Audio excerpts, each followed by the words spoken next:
What happens in Vegas may stay in Vegas.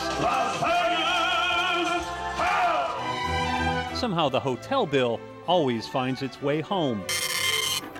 $375 a night. That's what you paid so developer John Carney could stay in a deluxe suite at Mandalay Bay. Complete with a marble shower, granite countertops, and a 42-inch HD plasma TV in the living room. Have fun. You paid because John Carney is chairman of the Cleveland-Cuyahoga County Port Authority in Vegas last spring for the International Shopping Center Convention. I think $375 a night is a necessary expense. Port President Gary Fahler says it was an opportunity for his boss to interact with other developers. It's a simple concept. You need to be where the customers are. Port staffer John Loftus stayed at the Holiday Inn Express. If I would have known John stayed at the Holiday Inn Express, I would have told him to get to the Mandalay Bay, because you need to be able to interact immediately with these folks. So Gary, why not $1,000 a night? You know what? Why not a luxury suite at the Bellagio? I think there is probably some limit to this, but if the meeting is going to be at a certain hotel. Was the meeting at Mandalay Bay? It was either at it or next to it. Actually, the event took place at the Las Vegas Convention Center and the Vegas Hilton, both miles away from Mandalay Bay. Now you're probably wondering what Cleveland's port has to do with shopping centers. Well, nothing. But the Port Authority has quietly emerged as the agency of choice for developers in search of cheap money. Its loan program takes credit for 12,000 jobs, enabling private developers to avoid the politics of city hall or county government. The process is less transparent than it is with us, less public exposure to the deal than it is with us. When the I-Team sat down to ask questions, two public relations firms showed up to keep watch, one with a camera. We got two public relations firms here, is that right? The I-Team's review of expense reports apparently got their attention. What got our attention? The island of Maui.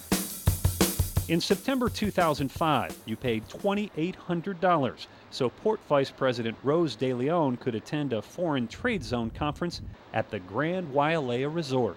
What's really important here is what we bring back from the meetings. Specifically, from this meeting in Hawaii, what did she bring back?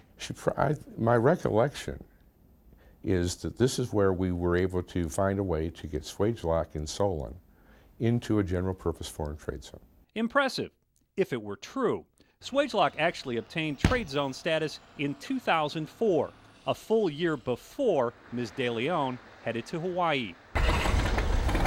When Gary Fahler and Steve Pfeiffer headed to Toronto in 2003, they didn't fly commercial, they chartered their own airplane at a cost of $1,800.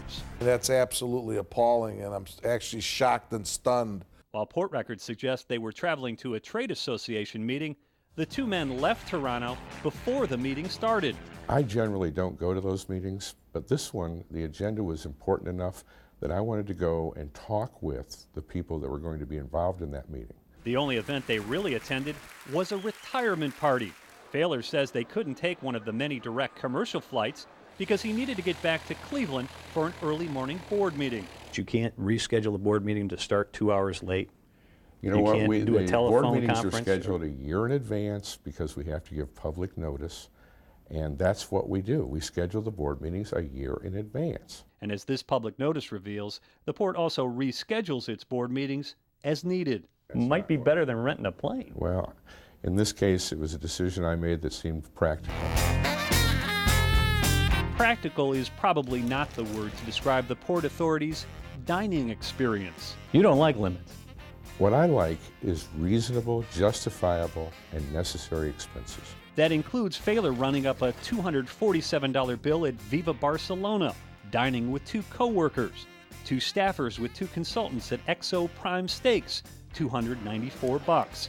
Board members checking out a job applicant at the upscale Vivo restaurant, over $700. By setting limits, you simply aren't being realistic in terms of what our mission is. In the past 4 years, port staff have been out on the town over 600 times, often picking up the tab for developers, consultants, and bureaucrats.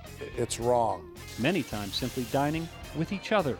That's absolutely not acceptable. Billing the government for local meals has been outlawed by the city, the county, and the state of Ohio. We're not the same as the city and the county. We operate in the business community. What about alcohol? We do not buy alcohol. You don't? No. They also don't require itemized restaurant bills. If they did, they discover what the I-Team found. John Loftus and 2 guests throwing down $124 worth of alcohol at the Blue Point Grill. Why are we paying for booze? Well, that we shouldn't be paying for alcohol. If that hasn't been caught, then the port should be reimbursed for that. It could start with Gary Failer. When the I-Team obtained an itemized bill for Mr. Failer's $661 dinner party in Toronto, we found $194 was for alcohol. Do you remember the Toronto event? I actually don't. But I can't argue with your records. Your people do economic development without getting liquored up Oh, with the client. definitely. That's just knowing the difference between right and wrong. Vegas suites, meetings on Maui, private planes. Good sound business This is perfectly normal.